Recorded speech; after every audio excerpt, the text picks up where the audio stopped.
Demandez-vous pourquoi est-elle si importante la prise de conscience. Aujourd'hui, nous allons explorer en profondeur le concept de la conscience dans la vie quotidienne. Sans conscience, nous risquons de répéter des schémas négatifs. Pourquoi il est crucial de prendre conscience lorsqu'on refait les mêmes erreurs sans apprendre ou s'améliorer, outre nous réagissons sans réfléchir aux conséquences de ces actions. Cette vidéo va vous permettre de mieux comprendre votre esprit et votre être. La question c'est de savoir, comment distinguer la conscience de l'inconscient. Restez avec nous pour découvrir des réponses bien détaillées et enrichissantes. Commençons par comprendre ce que c'est la prise de conscience. La conscience c'est comme cette lumière qui éclaire notre esprit. Lorsqu'elle est teinte, c'est comme marcher dans le noir, difficile de s'en sortir même là où les autres réussissent.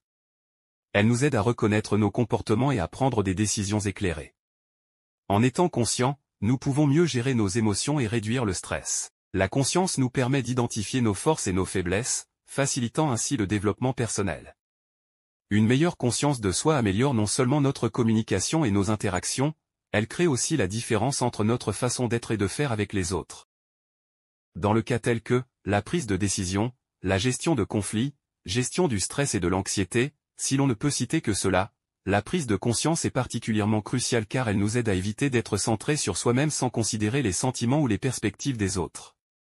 Dans nos relations, une faible conscience peut conduire à des malentendus et des conflits avec les autres. Dans la plupart des cas, certains n'arrivent pas à bien différencier l'inconscient, ses pensées, ses sentiments et actions qui se produisent sans notre contrôle conscient. Cet exemple est le résultat de mon expérience passée et de mes habitudes.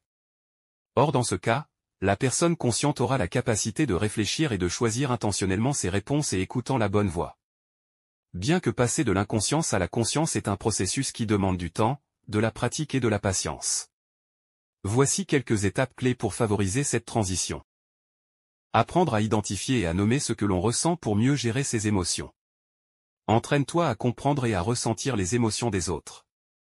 Pose-toi des questions sur les raisons de ces actions que tu veux poser et pourquoi ces pensées. Reconnais que l'on est humain et que l'erreur fait partie du processus d'apprentissage. Remercier les personnes qui apportent du positif dans notre vie. La transition de l'inconscience à la conscience est un voyage continu qui demande un engagement personnel. En pratiquant la pleine conscience, en cultivant l'intelligence émotionnelle, et en adoptant des habitudes de vie saines, on peut progressivement devenir plus conscient et vivre une vie plus épanouie. J'espère que vous avez trouvé des informations précieuses qui vous aideront à améliorer votre vie quotidienne, afin de passer de l'inconscient à la conscience.